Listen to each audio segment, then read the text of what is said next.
ഇതിനൊന്നും വളമിട്ടിട്ട് യാതൊരു കാര്യമില്ല, വെറുതെ മനുഷ്യന്റെ കാശും കളയാൻ. ഓ എടാ ടിറ്റുമോനെ, നിന്നോട് അവിടെ ഇരുന്ന് പഠിക്കാൻ ഞാൻ പറഞ്ഞല്ലേ നിന്നോട്. എന്ത് പഠിക്കാനായിരുന്നു? സംശയം അതൊരു ബുദ്ധിയുടെ ലക്ഷണമാണ്, കുഴപ്പമില്ല. മോനെ സോറി, അച്ഛനൊരു അബദ്ധം പറ്റില്ല, ഇങ്ങനെ ഒരു ഗുണമെങ്കിലും ഉണ്ടായല്ലോ. എന്താ നിന്റെ സംശയം? ചോദിച്ചോ, സംശയം ചോദിച്ചോ. ബിസ്ക്കറ്റ് എന്താണ്? എന്താണ് സംശയം?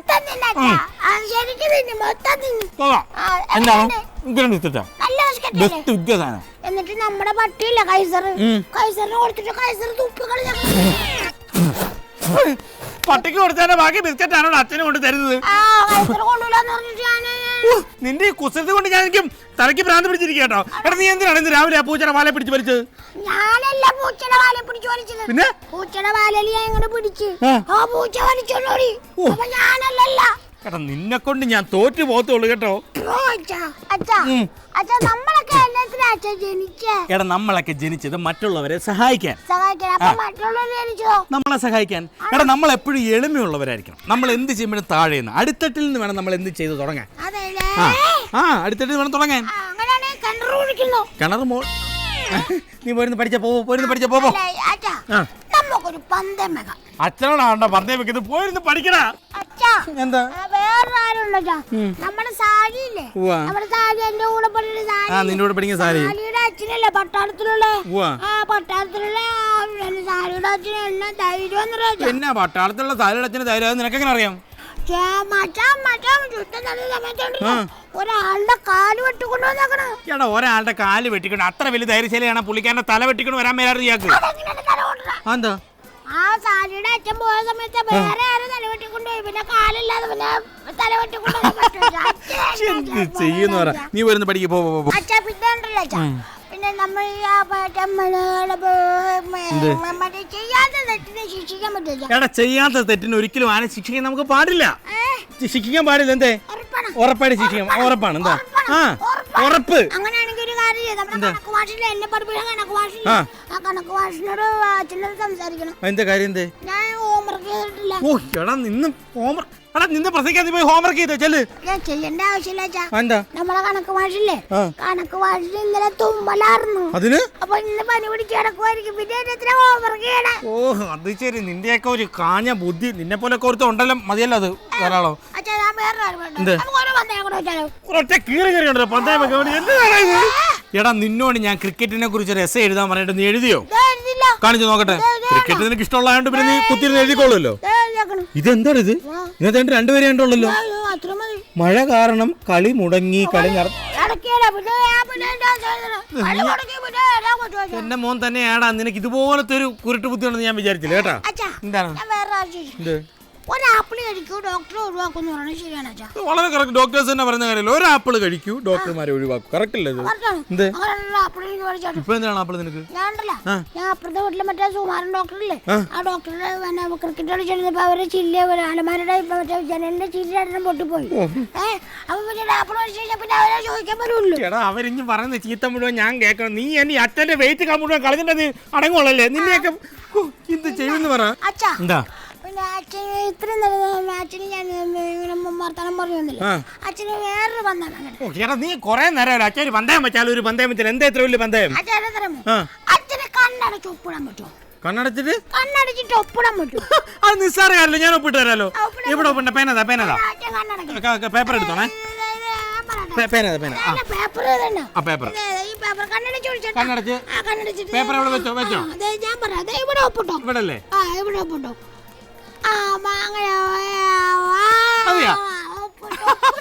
ഇതല്ലേ എനിക്ക് കഴിവില്ലെന്ന് പറഞ്ഞത്. പന്തയത്ത് ഞാൻ ജയിച്ചേ. ഇതെന്ത് പേപ്പറാ ഇത്? ഇതാണ് അച്ഛാ എന്റെ പ്രോഗ്രസ് കാർഡ്.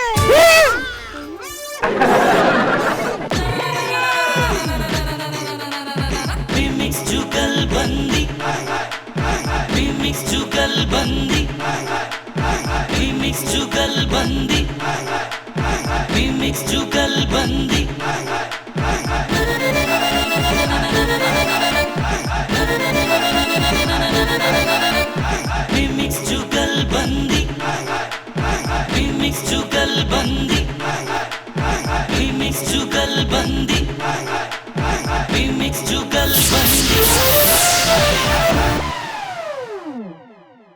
ഒരു ദിവസം ജയിൽ സൂപ്രണ്ടിന്റെ മുന്നിൽ വാർഡൻ ഓടിയെത്തി 13-ാം നമ്പർ സെല്ലിൽ കിടക്കുന്ന പ്രതിയെക്കുറിച്ചുള്ള പരാതിയുമായി.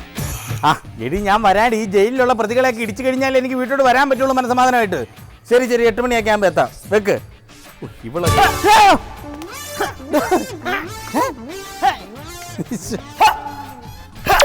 എന്നതാണോ ഇത്? എന്നെ താൻ എന്തേ കാണിക്കുന്നത്?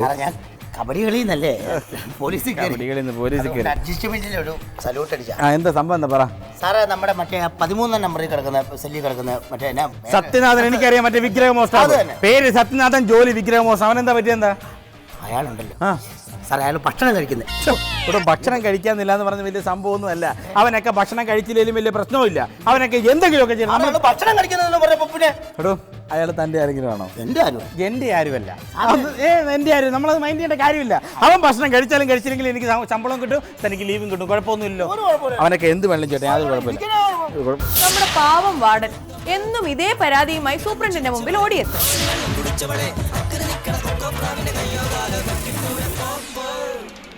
അങ്ങനെ ദിവസങ്ങൾ 5ആയി, 10ആയി, 20ആയി. 23-ാമത്തെ ദിവസവും നമ്മുടെ പാവം വാർഡൻ സൂപ്രണ്ടിന്റെ അരികിൽ ഓടിയെത്തും. എന്നതാണ്? വീടല്ലേ അവിടെ നിൽക്കി. എന്നാ സംഭവം, എന്താ കാര്യം? എന്താ ഞാൻ പറയാൻ വന്ന കാര്യം?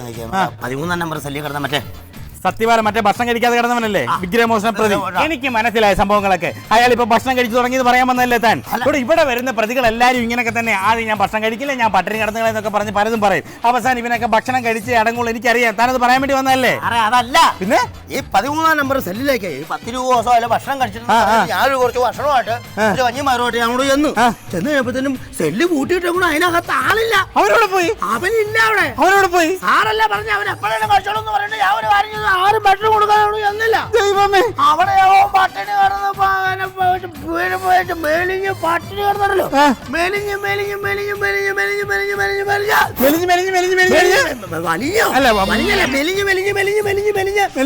ചൂട്ട് വരി ഈർക്കിലി പഴുവായിട്ട് അവനെ അരിയുടെ ഇടയ്ക്കൂടെ അവൻ ചാടി ജയിലിൽ ഓടി സാറേ.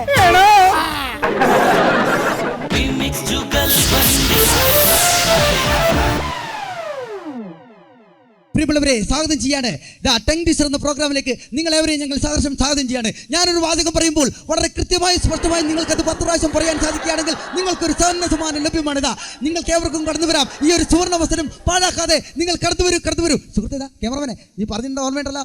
ആര് വന്ന് കണ്ടാലും അപ്പ കയറി പിടിച്ചോളാം. നിന്റെ പെർഫോമൻസ് തെളിയിക്കണം. നീ എവിടെ താഴോട്ട് പിടിക്കുന്നു? നിന്നോട് ഞാൻ പറഞ്ഞിട്ട് മുകളിലോട്ട് മാത്രം പിടിച്ചാൽ മതി. പ്രിയമുള്ളവരെ, ഞാൻ പറയുന്ന വാചകം നിങ്ങൾ വളരെ കൃത്യമായും സ്പഷ്ടമായും പറയുകയാണെങ്കിൽ ആർക്കായാലും ആ സ്പോട്ടിൽ ഞങ്ങളൊരു സ്വർണ്ണ സമ്മാനം ഇതാ നിങ്ങൾക്ക് വേണ്ടി കാത്തിരിക്കുകയാണ്. കടന്നു വരൂ. ആര് വേണമെങ്കിലും ആരായാലും കണ്ടോ അപ്പ പിടിച്ചോളാം. ഇന്നാളാന്ന് നോക്കേണ്ട കാര്യമില്ല. മനസ്സിലായല്ലോ? ആരും വരുന്നില്ല. പ്രിയമുള്ളവരെ, നോക്കി നിൽക്കാതെ കാത്തു നിൽക്കാതെ കടന്നു വരൂ. ഇതാ ഒരു സുവർണ്ണ സമ്മാനം. എന്ത് വൃത്തിയാണ്? സോറി സാർ, ഞങ്ങളൊരു TV പ്രോഗ്രാമിൽ നിന്ന് വരികയാണ്. അതെ, ഞങ്ങളൊരു പുതിയ ലേറ്റസ്റ്റ് പ്രോഗ്രാമായ ടങ് ട്വിസ്റ്റർ എന്ന പ്രോഗ്രാമിൽ നിന്നും വരികയാണ്. ഞങ്ങൾ ഒരു പുതിയ പ്രോഗ്രാമാണിത്. അതായത് ഞാനൊരു വാചകം പറയുമ്പോൾ ആ വാചകം നിങ്ങൾ വളരെ സ്പഷ്ടമായും കൃത്യമായും 10 പ്രാവശ്യം ആവർത്തിച്ച് പറയുകയാണെങ്കിൽ നിങ്ങൾക്കൊരു സ്വർണ്ണ സമ്മാനം ലഭ്യമാണ്. അപ്പൊ നമ്മുടെ പടം ടിവിയിലൊക്കെ വരും. കുടുംബത്തിലൊക്കെ ഇരുന്ന് കാണാം. അപ്പൊ ഞാൻ ആ വാചകം പറയട്ടെ. ഞാൻ ഈ വാചകം പറയുമ്പോൾ ആ വാചകം നിങ്ങൾ വളരെ കൃത്യമായി സ്പഷ്ടമായി 10 പ്രാവശ്യം പറയുകയാണെങ്കിൽ നിങ്ങൾക്ക് ആ സ്വർണ്ണ സമ്മാനം ലഭ്യമാണ്. ഓക്കെ, ഇതാ പിടിച്ചോ. പറയാൻ പോണി ലോറി റാലി പോലൊരു ഒന്നുകൂടെ ലോറി റാലി പോലൊരു സൈക്കിൾ റാലി പോലെ ലോറി റാലി. അല്ലേ? സിമ്പിൾ അല്ലേ? സൈക്കിൾ റാലി പോലെ ലോറി റാലി. അതല്ല ഞാൻ ഉദ്ദേശിച്ചു. ഞാൻ പറ്റിച്ച് ഈ ടിവിക്കാരെ കൊണ്ട് തോറ്റ് എപ്പോ പറ്റിച്ചോണ്ടിരിക്കും. ഞാൻ വേറൊരു വാചകമാണ് പറയാൻ ഉദ്ദേശിച്ചത്. ഇത് ഞാൻ ഒരു സാമ്പിളാണ് ഇട്ടാ. സാമ്പിളാണ്. എടാ നീ എന്ന് എണീച്ചു വിടുന്നേ. നിന്നോട് ഞാൻ പറഞ്ഞില്ല താഴോട്ട് പിടിക്കണ്ട. തുടങ്ങല്ലേ? എനിക്ക് പറ്റിക്കല്ലോ. ഇല്ല, പറ്റിക്കല്ല. അടുത്ത വാദം പറയാണ് കളകളമിളകുമ്പോൾ ഒന്നും കൂടെ. സോറി കളകളമിളകുമ്പോൾ സാറേ, കളകളം വിളകുമ്പോൾ ഒരു അരുവിയിൽ അലകളിൽ ഒരു കുളിർ ഒരു പുളകം. അതന്നെ അതന്നെ അല്ലേ? സിമ്പിളല്ലേ? കളകളം വിളകുമ്പോൾ ഒരു അരുവിയിൽ അലകളിൽ ഒരു കുളിർ ഒരു പുളകം. കളകളം വിളകുമ്പോൾ അരുവിയിൽ അലകളിൽ ഒരു കുളിർ ഒരു പുളകം. കളകളം വിളകുമ്പോൾ അരുവിയിൽ അലകളിൽ ഒരു കുളിർ ഒരു പുളകം. കളകളം വിളകുമ്പോൾ അരുവിയിൽ അലകളിൽ ഒരു കുളിർ ഒരു പുളകം. കളകളം വിളകുമ്പോൾ അരുവിയിൽ അലകളിൽ ഒരു കുളിർ ഒരു പുളകം. കളകളം വിളകുമ്പോൾ അരുവിയിൽ അലകളിൽ ഒരു കുളിർ ഒരു പുളകം. ഇവിടെ സമ്മാനം, ഇവിടെ സമ്മാനം എടുക്കാൻ ഇങ്ങോട്ട്. ബാക്കിയുള്ള കഷ്ടപ്പെട്ട് പറഞ്ഞാൽ സമ്മാനം എടുക്കും ഇങ്ങോട്ട്. എന്താണ് സമ്മാനം വേണോ? എനിക്ക് സമ്മാനം വേണോ? സമ്മാനം വേണം. ഇത്രയും കഷ്ടപ്പെട്ട് ഇവിടെ പറഞ്ഞാണ് സമ്മാനം എടുക്ക്. എന്റെ ശരീരമൊക്കെ ഒന്ന് അനക്കിയിട്ട്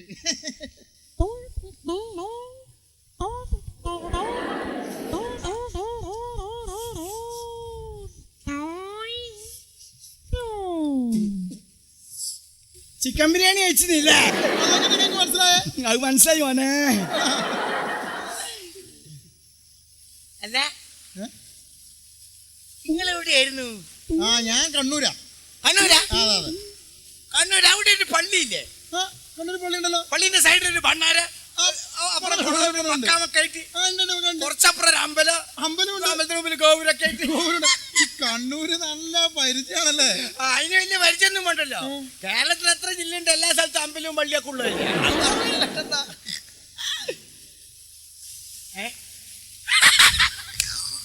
ഭയങ്കര വിറ്റ്.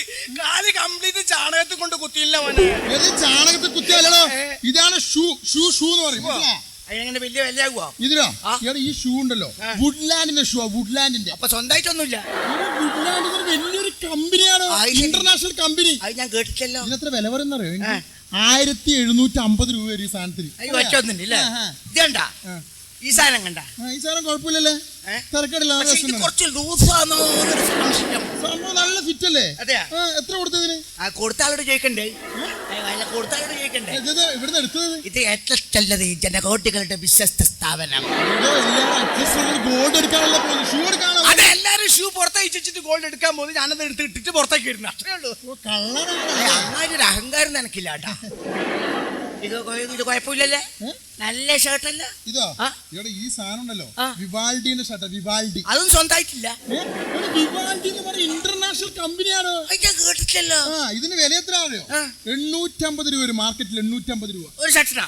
അത് ശരി. ഇത് കണ്ട ഇതെങ്ങനെയുണ്ട്? ഇത് കുഴപ്പമില്ല, തർക്കടില്ല, നല്ല സാധനമാണല്ലോ. ഇത് കുറച്ച് ലൂസ് ആണോന്നൊരു സംശയം. ഫിറ്റാണല്ലോ തനിക്ക്. ഫിറ്റാണല്ലോ. ഇത് എവിടെ നിർത്താ? ഇതാ ഇത് ഗുരുവായൂരമ്പലം. ഗുരുവായൂർ അമ്പലത്തിൽ എല്ലാവരും തൊഴാനുള്ള പോക്ക്. ഷർട്ട് എടുക്കാനുള്ള എല്ലാരും ഷർട്ട് അയച്ചു വെച്ചിട്ട് അകത്തേക്ക് തൊഴാൻ പോകുന്നു. ഞാൻ ആ സമയത്ത് അത് ഇട്ടിട്ട് പുറത്തേക്ക് ആയിരുന്നു. അമ്മയുടെ അഹങ്കാരം നിനക്കില്ല കേട്ടോ. ഇങ്ങനെ കല്യാണമൊക്കെ ആയാ? കല്യാണോ? ഇവിടെ കല്യാണം കഴിഞ്ഞിട്ട് 10, 6, 7 മക്കളുണ്ടോ? എനിക്ക് കഴിക്കാണ്ട് തന്നെ മക്കളുണ്ടല്ലോ. അത്ര കല്യാണം കഴിഞ്ഞിട്ടില്ലേ? ഇല്ല, ഇപ്പൊ എന്റെ പരിപാടിയിലാണ്. പെണ്ണുകാണാൻ പോവാ? ഇപ്പൊ നോക്കുന്നുണ്ടോ? നോക്കുന്നുണ്ട്. കഴിഞ്ഞ ആഴ്ച പോയി നോക്കി. നോക്കിയാ? കഴിഞ്ഞ ആഴ്ച പോയിട്ട് ഭയങ്കര വിറ്റല്ലേ. എന്താ സംഭവം? പെണ്ണ് കാണാൻ പോയി മോനെ. അത് ചായ കുടിക്കല്ലോ. പെണ്ണ് ചായ അയച്ചു വന്നില്ലേ? പെണ്ണ് ചായ ആയിട്ട് വന്നിട്ട് എന്തൊക്കെ ചോദിക്കണ്ടേ? ഞാൻ ചോദിച്ചു ചായക്ക് കടിയൊന്നും ഇല്ലേത്. ഒരു പെണ്ണോട് പെണ്ണ് കാണാൻ പോയാൽ ഇങ്ങനെ ചോദിക്കാം. പെണ്ണോട് ചോദിക്കണ്ടേ, നീ എത്ര വരെ പഠിച്ചു, എന്താ നിന്റെ വീട്ടിലേക്ക് ആരൊക്കെ ഉണ്ട്, ഇതൊക്കെ ചോദിക്കണ്ടേ? അത് ചോദിച്ചു. അത് ഇതിന് ശേഷം ചോദിച്ചില്ലേ? ഞാൻ ചോദിച്ചു പെണ്ണിനോട് ചോദിച്ചു എത്ര വരെ പഠിച്ചിരുന്നു ചോദിച്ചു. അപ്പൊ അവളെന്ത് പറഞ്ഞു? ആ ഡിഗ്രിക്ക് പഠിച്ചിന്, പക്ഷെ ഒരു പേപ്പർ കിട്ടിയില്ലാന്ന്. അപ്പൊ എന്ത് പറഞ്ഞു? ഞാൻ ചോദിച്ചു ഡിഗ്രിക്ക് ഏത് പേപ്പറാ വേണ്ട? മാതൃഭൂമി വേണോ, മനോരമ വേണോ, ഇന്റർനാഷണൽ വേണോ, ഏത് വണ്ടിക്ക് ഞാൻ വാങ്ങി കൊടുക്കൂലേ? ഡിഗ്രി കഴിഞ്ഞിട്ട് വേണ്ടേ SLC പാസ്സാവേ? നല്ല BA പ്രീ ഡിഗ്രി SLC ഇടോ. 8ാം ക്ലാസ് പോയില്ല. പിന്നെ മറ വിറ്റിട്ട് ആടാ ഫോട്ടോ. അതിന് ഫോട്ടോ ഉണ്ട്, ഒരു പട്ടാളക്കാരന്റെ ഫോട്ടോ. വീട്ടിലെ ഫോട്ടോ. ഞാൻ ഓൾറെഡി ചോദിച്ചു അച്ഛന്റെ ഫോട്ടോ തന്നത്. അപ്പൊ അവളെന്ത് പറഞ്ഞു? ഓള് പറഞ്ഞ അല്ലാതെ. ഞാൻ ചോദിച്ചു ഏട്ടന്റെ ഫോട്ടോ ചോദിച്ചു.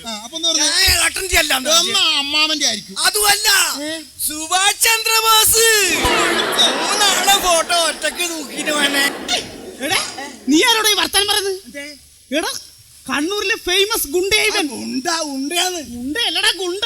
അറിവനാ? നീ ചോദിച്ചോക്കണ വേണ്ടി. ഞാൻ വെറുതെ വിടില്ല. നീ ചോദിക്കേ. നിങ്ങള് ഗുണ്ട അതേപോലെ നിന്റെ പെങ്ങളെ ഒരുത്ത സൈറ്റ് അടിച്ചിട്ടില്ലേ ഇന്നാള് അതാ ഇവനാള്.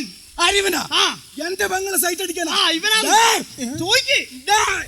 നിങ്ങൾ എന്റെ പെങ്ങളെ സൈറ്റ് അടിച്ചത് നിങ്ങളെ പെങ്ങളെ ഞാൻ കണ്ടുകൊണ്ട് ഇങ്ങനെ 4 പ്രാവശ്യം കാണിച്ചു. അവനടാ എടാ നിന്റെ പെങ്ങളെയും കൂട്ടിട്ട് ഒരുത്ത സിനിമക്ക് പോയിട്ടില്ലേ? അത് ചങ്ങായിയാണ് ഇത്. ആരിവനാ? ഇവനാണത്. എന്റെ പെങ്ങളെയും കൂട്ടിട്ടാ? നീ ചോദിക്കേ. നിങ്ങൾ എന്റെ പെങ്ങളെയും കൂട്ടിട്ട് സിനിമക്ക് പോയിന്? നിങ്ങളെ പെങ്ങളെയും കൂട്ടി ഞാൻ സിനിമക്ക് പോയിട്ട്. ഏത് സിനിമക്കാനോ? തൊമ്മന മക്കളും. നല്ല പടാ. മമ്മൂട്ടിയുടെ നല്ല. മമ്മൂട്ടി കസറിട്ടില്ല, കസറി. ഇങ്ങനെയാ ചോദിക്കണ്ടേ? ഓന്റെ മുഖത്ത് നോക്കിട്ട് അടിക്കണ. അടി കൊടുക്ക്. അടിക്കട്ടെ. കൊടുത്തത് അടി കിട്ടിയ കൊടുക്ക്. തുള്ളി അടിക്കേണ്ടി വരും. തുള്ളി അടി. അടിക്കണ. അടിക്കട. അടി. നീ അടിക്ക. അടിക്കണ ഇടി. അടിക്കണ. അടിക്കട. അടിക്കണ. അടിക്കട. ഇത് അടി. ഇടാ. കൊടുക്ക്.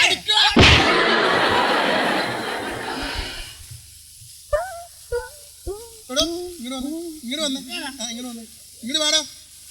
ഇവന്റെ പെങ്ങളെയും കൂടി സിനിമക്ക് പോകുന്ന തനിക്കെന്താണ് ഇത്ര ബുദ്ധിമുട്ട്? അതല്ല ഓളി എന്നെ കല്യാണം നിശ്ചയിച്ചു വെച്ചിട്ടുള്ളത്. അതുകൊണ്ടോ അല്ല നിങ്ങൾ കൂട്ടിട്ട് അത് പ്രശ്നമില്ല.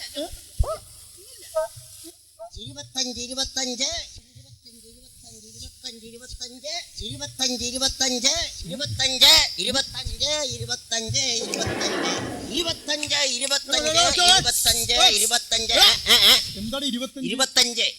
25 എന്താണെന്ന് അറിയണം? അറിഞ്ഞടങ്ങോളൂ. 25 എന്താണെന്ന് അറിയണം? 26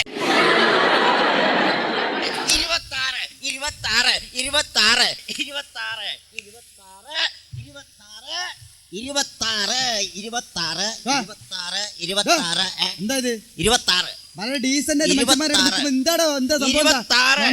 അറിയണം. എന്തറിയണം? അറിഞ്ഞാ മതിയാവോ? അറിയണം. 26 എന്താ അറിയണം. സംഭവം എന്താ? 27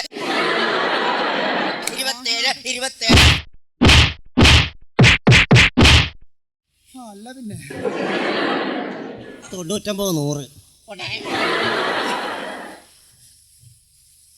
ഹലോ എക്സ്ക്യൂസ് മീ സർ, ഇവിടുന്ന് ടെലിച്ചെറിക്ക് ബസ് ഫെയർ എത്ര വരും? തലശ്ശേരി എന്ന് പറഞ്ഞ സ്ഥലത്തേക്കല്ലേ? അതെ അതെ. ഇവിടുന്ന് ഏതാണ്ട് ഒരു 50 കിലോമീറ്റർ ഉണ്ടാവും. ഉണ്ടാവില്ലേ? 50 കിലോമീറ്റർ. ബസ് ചാർജ് വേണോ? ബസ് ചാർജ് ഏതാണ്ട് ഒരു 15 രൂപയ്ക്കാവും. 15 rupees? Only 15 rupees. ഡീസലിനൊക്കെ ഭയങ്കര റേറ്റ് ഒക്കെയാണ്. അപ്പം 50 rupees ഉണ്ടാവും. 50 രൂപീസിനൊക്കെ ബൈ ചാൻസ് സമയമൊക്കെ ഒരുപാട് വൈകിയല്ലോ, അപ്പൊ നമുക്ക് ബൈ ചാൻസ് ബസ് കിട്ടിയില്ല, സംഭവിച്ചു സംഭവിക്കാം. ഓട്ടോ ഉണ്ടാവുമല്ലോ അല്ലേ? ഓട്ടോ ഉണ്ടോ? ഓട്ടോ ഇഷ്ടം പോലെ കിട്ടുന്ന സ്ഥലം. ഓട്ടോയ്ക്ക് എത്രയാവും? ഓട്ടോയ്ക്ക് ഇവിടുന്ന് പോവാണെങ്കിൽ ഏതാണ്ട് ഒരു 200 rupees കൊടുക്കേണ്ടി വരും. 200 രൂപ. 200 rupees? 200 rupees. ബൈ ചാൻസ് ഇപ്പൊ ഞാൻ ഒറ്റയ്ക്കല്ലേ ഉള്ളൂ, രാത്രി ഇപ്പൊ ഒരു ഓട്ടോക്കാരൻ ഒരു വിഷയം കൂടെ വരാൻ സമ്മതിച്ചില്ല, ലോങ് ട്രിപ്പ് ഒക്കെ അല്ലേ? അപ്പൊ അങ്ങനെയാണെങ്കിൽ നമ്മളൊരു ടാക്സി പിടിച്ച് ഒരു കാർ പിടിച്ച് പോവുകയാണ്. കാർ പിടിച്ച് പോവുകയാണെങ്കിൽ റെന്റ് എന്ന് പറയുമ്പോൾ ഒരു 450 ഒരു 450 രൂപ കൊടുക്കേണ്ടി വരും. Only 450 rupees? അതിരിക്കട്ടെ. അപ്പൊ ചേട്ടൻ പറ, ഞാൻ എങ്ങനെ പോണം? മനസ്സിലായില്ല. അല്ല ചേട്ടൻ പറഞ്ഞാലേ ഞാൻ പോകും. മനസ്സിലായില്ല. ചേട്ടനോട് പറ, എന്റെ ഒക്കെ ക്യാരക്ടർ പറഞ്ഞു. ചേട്ടൻ പറ, ഞാൻ ബസ്സിന് പോണോ ഓട്ടോയ്ക്ക് പോണോ കാർ പിടിച്ചു പോണോ? നീ എങ്ങനെയെങ്കിലും പൊക്കോടാ, ഞാൻ എന്റെ പൊന്നു ചേട്ടാ, ചേട്ടൻ എനിക്കൊരു 450 രൂപ ഒന്ന് സഹായിക്കാനുള്ള മനസ്സുണ്ടെങ്കിൽ ഞാൻ കാർ പിടിച്ചു പോകും. ഒരു 200 രൂപ ഒന്ന് സഹായിക്കുകയാണെങ്കിൽ ഞാൻ ഓട്ടോ പിടിച്ചു പോകും. ഒരു 15 രൂപയിൽ തരുവാണെങ്കിൽ ഞാൻ ബസ്സിന് അഡ്ജസ്റ്റ് ചെയ്തോളാം. പിച്ചയാണ് ചേട്ടാ. ഇക്കാലത്ത് ഇങ്ങനെയുണ്ടോടാ പിച്ച? ഓടാ.